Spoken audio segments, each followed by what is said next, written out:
पयलीं स्वातीर देवाक अर्घां दिवन आनी तुमचे काजारीची लाभ तुमकां आवडेल ह्या सावथीचे कांतार पळय घडलां तें तुमच्या बऱ्या भावनेक हांव पळयता.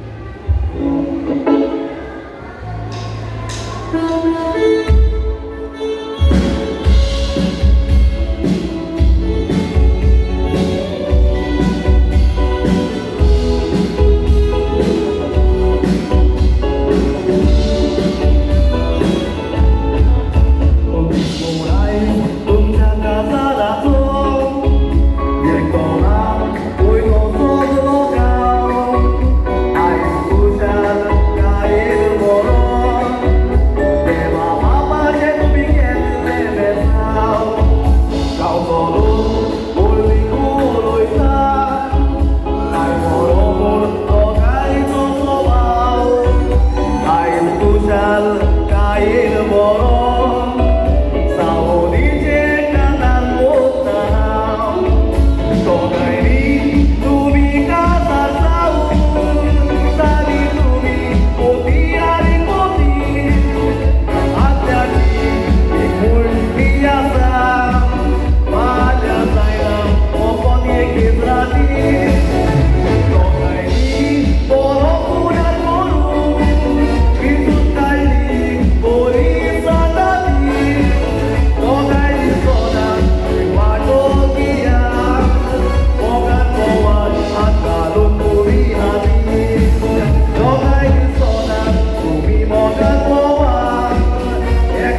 Thank you very much, Ashton. Ladies and gentlemen, a big round of applause. Please put your hands together once again for Ashton. Everybody, please put your hands together for him. And then I'll give those songs.